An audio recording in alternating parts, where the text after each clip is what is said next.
Hello, dear students. Welcome to my YouTube channel. Today, we will discuss in detail William Wordsworth and his most famous sonnet, The World is Too Much with Us. Dear students, William Wordsworth, the name in itself is enough.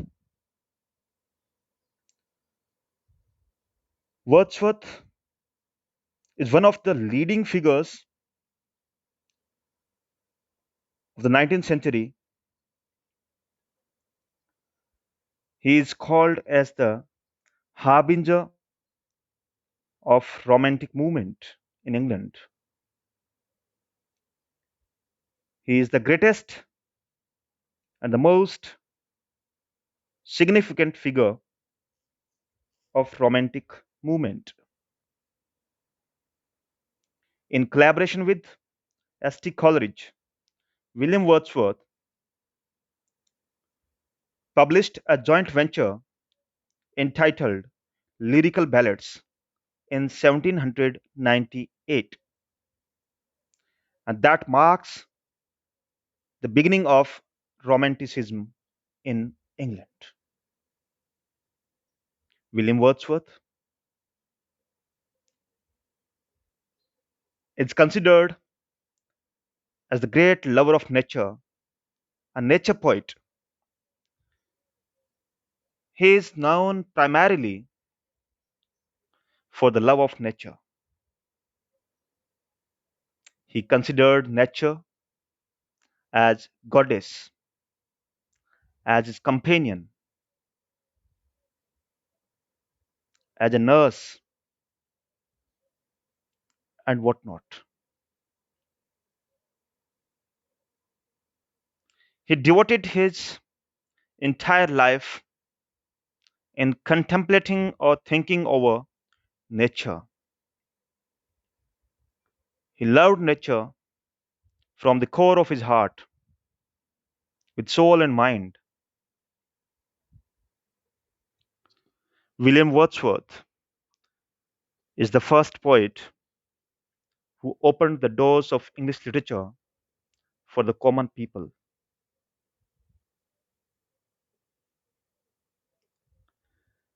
Before William Wordsworth, the themes of poetry were centered around courtly life, kings, and their affairs. But it was William Wordsworth who took away literature from this closet poetry, and he picked up the themes of nature, its beauties, and especially he pictured the rustic life in the most sensitive way. William Wordsworth was greatly influenced by French Revolution, which took place in 1789.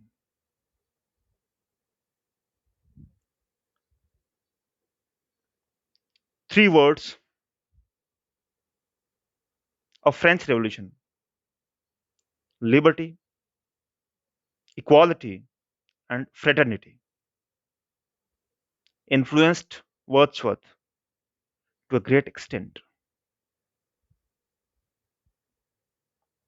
William Wordsworth used simplest of the language of the common people in his poetry.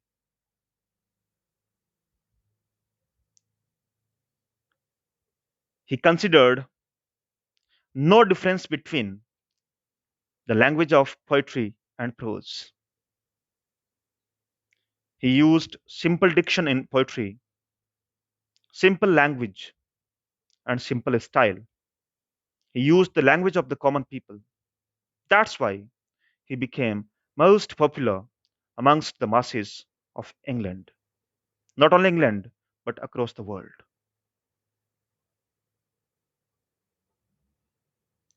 William Wordsworth paved a new way for the succeeding writers. And the succeeding writers, especially Percy Bysshe Shelley, John Keats, Walter Scott,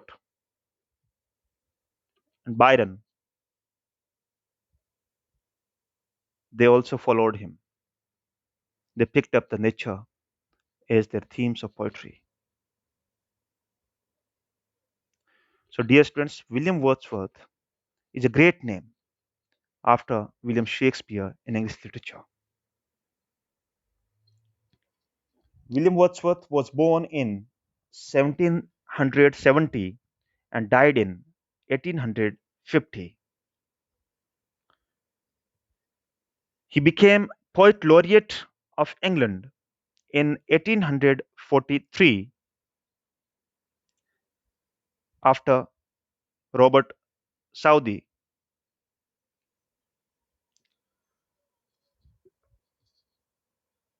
The present sonnet, "The World is Too Much with Us,"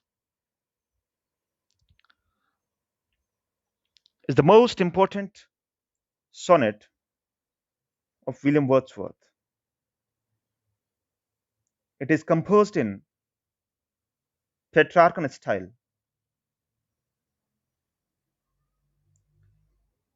It primarily expresses his love and admiration for the objects of nature, such as the sun, the moon, the sky, the sea, and the winds.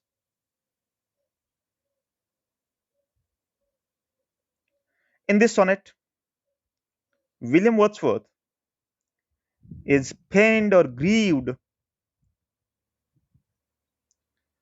over the materialistic tendency of people of his age who are becoming more and more materialistic in their attitude.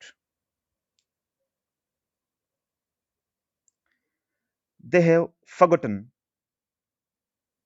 the beauties of nature. They are no longer attracted towards the charms and beauties of nature. Rather, they are pulled by the materialistic gains and the physical pleasures of the world.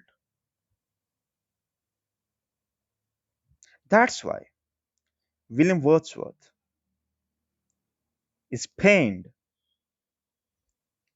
he is grieved, deeply grieved. He feels great pangs over this tendency of people. Through this sonnet, he says that nowadays people are hankering after or running after money or accumulating the wealth.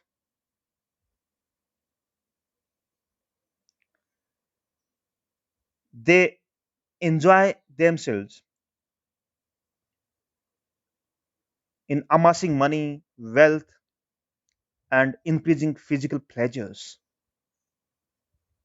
They waste their energy, time, and money in petty or frivolous enjoyments.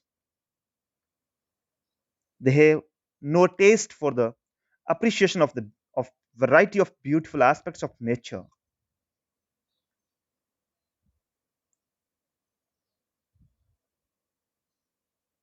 In the eyes of the poet, their lives have no meaning, and he condemns their mechanical pursuit of wealth and money.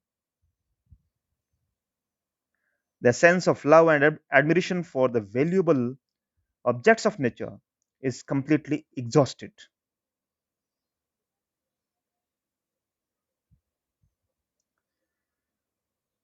The poet is so grieved, is so disturbed, and so disappointed at the growing tendency towards materialism that at the end of this sonnet, he desires to go back to the age of pagans. Dear students, the concept of paganism is very much popularized by William Wordsworth through his nature poems. What pagans believed, they believed that every object of nature has some essence of divinity, or in every object of nature there is presence of deities, presence of some divine power. That is the basic concept of paganism. What pagans felt, they felt that a pagan is never alone in the lap of nature, simply because whenever the pagan is on the mountain or in the fields or on the seashore or under the tree, he feels the presence of some deity, some divine power. So the pagan is always accompanied by some superpower. That is why he never feels aloof, alone in the lap of nature. That's why William Wordsworth also desires to return to the age of pagans. Let's take up the text of the sonnet. The world is too much with us. Dear students, the title itself suggests that the world, the world here stands for materialism, materialistic gains, the physical pleasures. That is too much with us. That means that occupies a major place in our heart. That means we are completely engrossed in the materialistic gains, in the materialistic pursuits. We don't pay heed, we don't pay attention towards the beauties of nature, towards the worship of God. Here, William Wordsworth presents a conflict between materialism and spiritualism.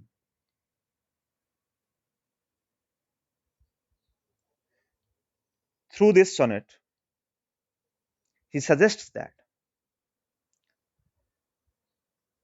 the chief objective of every human being is to worship God, to be in the lap of nature, to appreciate the beauties of nature. That is the spiritual objective. But oppositely, we human beings, we have derailed ourselves. We have been distracted or deviated from the spiritual path, and we have turned towards the materialistic path. And we have started working day and night, 24 into 7, for the materialistic pursuits.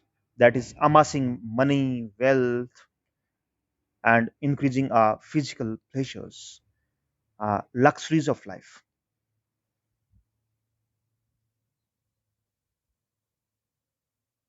Dear students, The life of human being is transient. It's short-lived. 60 years, 70 years, 80 years, not more than 100 years. That is not only meant for materialistic gains, according to William Wordsworth. Rather, we should work for some higher and noble goals. What Wordsworth calls higher and noble goals are the spiritualism, the spiritual attainment, the spiritual achievement. So the entire world, the world is too much with us means the materialism is very much with us. We are very much influenced by these gains. Let's take up the text. The world is too much with us, late and soon, getting and spending. We lay waste our powers, little we see nature that is ours. We have given our heart away, a sordid boon. This sea that bears her bosom to the moon, the winds that will be howling at all hours, and are up gathered now like sleeping flowers. For this, for everything, we are out of tune.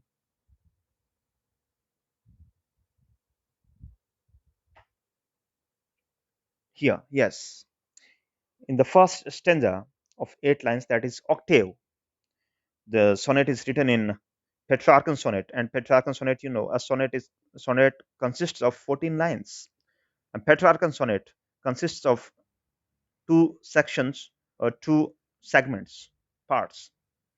First part is called as octave, that is of 8 lines, and the last part of 6 lines, that is called as sestet. So in octave, William Wordsworth here expresses his deep grief, deep disappointment over the materialistic tendency of his contemporary people. The world is too much with us, late and soon. Late and soon means all the time. Getting and spending, we lay waste our powers. We waste our energy, time, and powers in getting money and spending the money that we have amassed, that we have earned. Means our mind is all the time, round the clock, that is engaged or engrossed in getting money and spending the money that we have earned. And thus, we waste our powers, we waste our spiritual energy, our time, our valuable life that is wasted for nothing. Little we see in nature that is ours. And alas, Wordsworth, Wordsworth here complains that we people, we see little, means we see not at all. We pay attention to nature, not at all. We don't pay any heed, we don't pay any attention towards the nature. And that is ours. Of course, that belongs to us. Of course, that is the nurse, that is the mother, that is the goddess of ours. That's the companion of ours. Nature gives us everything, it demands back nothing from us. So, nature is very magnanimous, it's very kind hearted. We have given our heart away, a sordid boon. Means we have sold our heart, we have sold our soul for a sordid boon. Sordid boon here means petty goals, very mean and base acts, mean and base works of life, mean and base objectives of life, very petty and trifling acts, trifling goals. That is what? That is collecting money or amassing money, amassing wealth. That is the sordid bone. यानी तुच्छ गोल के लिए, छोटे से गोल के लिए हमने अपने दिल को बेच दिया है, हृदय को दे दिया है, हमारी आत्मा को बेच दिया, my dear students. The sea that bears her bosom to the moon. Look, sea has been personified over here. Sea that bears her bosom, her bosom to the moon. Her indicates some female. So sea has been personified. सी का यहाँ पे मानवीकरण किया गया है.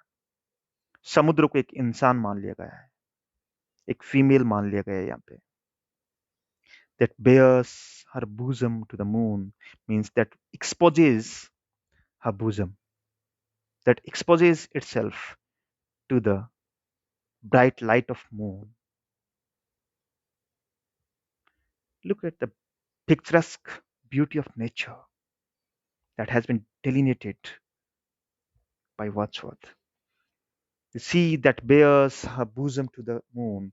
The sea, look at the sea that exposes her heart to the bright light of moon, soft light of moon, and the winds that will be howling at all hours. And look at the howling, the crying, the whispering sounds of winds that all the time makes a howling sound round the clock.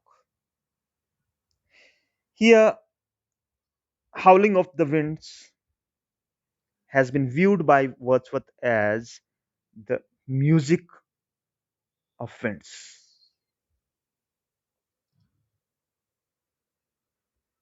Wordsworth here draws our attention towards the sea, towards the moon, towards the howling of winds. But alas, we human beings don't pay attention towards these things because we don't get money, we don't get wealth from these things. We are short sighted, we are short aimed. He draws our attention towards the beauties of nature, towards the sea, towards the moon, and towards the music created by the winds that round the clock sings and are up gathered now like sleeping flowers. And look at these sleeping flowers and are up gathered now like sleeping flowers. Dear students, here what he says, the flowers, they are lulled to sleep with all the energies withdrawn into themselves, like flowers faint and folded and become buds again, and are up gathered now like sleeping flowers. And the flowers that are sleeping, they are lulled by the winds that blow.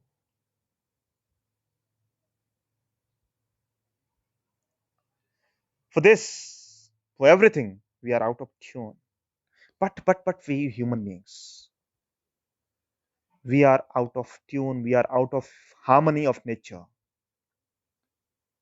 We are unaware of these natural activities, of these activities of nature, of the beauties of nature. We are completely unaware. We are completely neutral or indifferent towards these attractions of nature. We are out of tune, we are out of harmony of nature. We don't have any kind of association with nature. Next stanza. It moves us not, great God. He expresses surprise over here through the sign of exclamation, mark of exclamation, that it moves us not, great God. Oh my God, look at these very, very coward, very mean and base human beings, ignoble human beings. They are not moved at all by such type of noble attractions and beauties of nature. Look at them over here. Wordsworth expresses his extreme frustration, extreme disappointment, extreme pangs of heart, दिल का दर्द यहाँ पे express कर रहा है और एक बहुत बड़ा डिसीजन लेता है। और डिसीजन क्या है? क्रिश्चियनिटी को छोड़ करके पैगनिज्म की तरफ मुंह कर लेता है वो। He heads towards paganism from Christianity. I would rather be I would rather be a pagan, suckled in a creed outworn. So might I, standing on the pleasant lea, have glimpses that would make me less forlorn, have sights of Proteus rising from the sea, or hear old Triton blow his wreathed horn. So, having grieved, having panged, having pained, having disappointed and frustrated, Wordsworth heads towards the outdated age of paganism.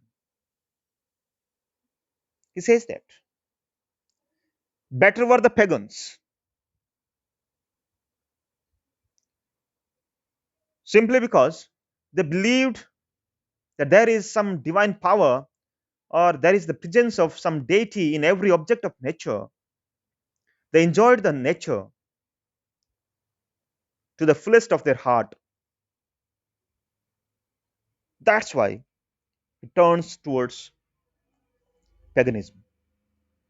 A pagan, suckled in a creed outworn. A pagan, suckled means nourished or brought up in a creed outworn or in a faith now that is outdated or obsolete. Creed means faith, the faith that has become outworn. Outworn means outdated, that is no longer in fashion, no longer in vogue, that has become obsolete. So might I, so that I can, standing on the pleasant lea, so I may be standing on the pleasant lee. Lee means pasture और meadow, चारागाह, ताकि मैं उस चारागाह में खड़ा होकर के देख सकूं, निहार सकूं, क्या ले सकूं? I can have glimpses that would make me less forlorn, so that I can have a glimpse of the entire nature standing on the pleasant pasture or meadow,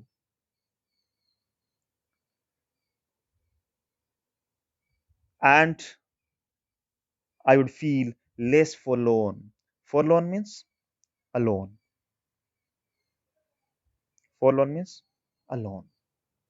Means I will feel no longer alone simply because I will feel the company of some deity, the company of some divine power in the natural objects, in the objects of nature. And have the sight of Proteus rising from the sea. Proteus, dear students, Proteus in Greek mythology was an old man of the sea who tended the seals, which are the flocks of Amphitrite. He possessed the gift of prophecy and the power of assuming any shape he pleased. Proteus कौन है? Proteus एक old man है सी का. Is a man of see who has the power of prophecy. भविष्यवाणी का उसके पास में शक्ति है और कोई भी शेप लेने की उसके पास भी एक पावर है. तो मैं प्रोटियस को समुद्र से राइज होते हुए देखूंगा वहां, यदि उस पेगन एज में होऊंगा तो. यहाँ पे कवि कल्पना कर रहा है. The poet imagines to be in the age of paganism, to be a pagan, so that standing on the pleasant pasture, he would be having a glimpse that would make him more, that would make him less forlorn or less alone, simply because he will be in the company of nature. He will be in the lap of nature, and he will be having the sight of Proteus, the sea god, who will be rising from the sea. That would entertain him, that would give him joy and pleasure. Or he will hear old Triton blow his wreathed horn. Again, Triton. Triton was also in Greek mythology a sea deity who used to blow his conch shell in order to collect or gather the creatures of the sea kingdom. Triton भी एक कौन था? सी deity था, समुद्री देवता, जो कि अपना कॉन्च शेल शंख बजा करके और समुद्री प्राणियों को एकत्रित कर लेता था. तो वर्ड्सवर्थ यहाँ पे रेफर कर रहे हैं, एल्यूड कर रहे हैं ग्रीक मिथोलॉजी को, और उसमें से प्रोटियस एंड ट्राइटन दो कैरेक्टर्स को यहाँ पे मेंशन कर रहे हैं और उनके एक्शंस को वो ऑब्जर्व करके एंजॉय करना चाहते हैं.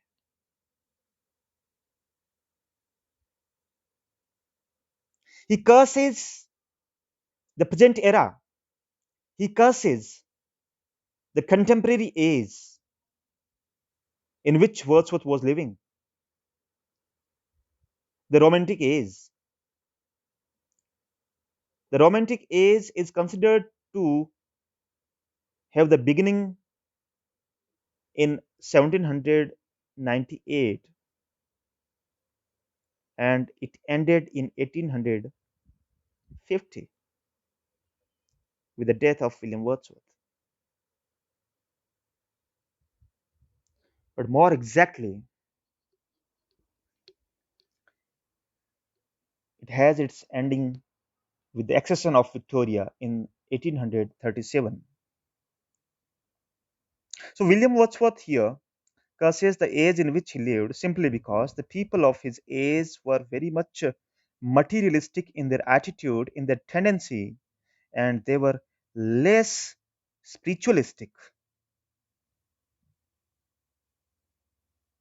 They didn't have any kind of sense of love and beauty towards nature. That's why Wordsworth grieves in this small and simple sonnet. The sonnet became a historic sonnet simply because it's a sonnet of 14 lines, but it teaches us books of knowledge, teaches us libraries of knowledge.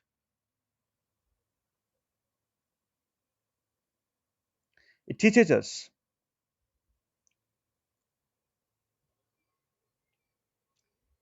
the mysteries of life, the mysteries of paganism, the mysteries of this nature, and the mysteries of superpower.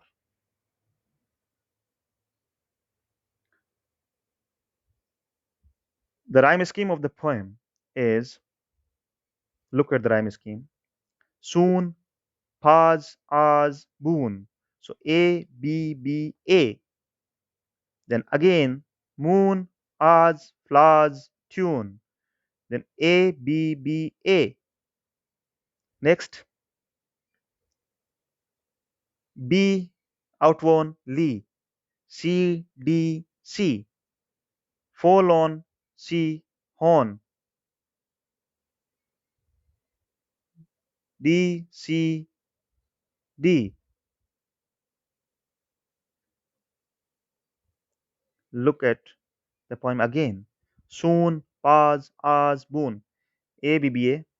Moon, as, flowers, tune. A, B, B, A. B, outworn, Lee. C, D, C. C, D, C. Then forlorn, C, horn. D, C, D. Of course. That's all for today, and have a nice day. Thank you for listening to me. God bless you.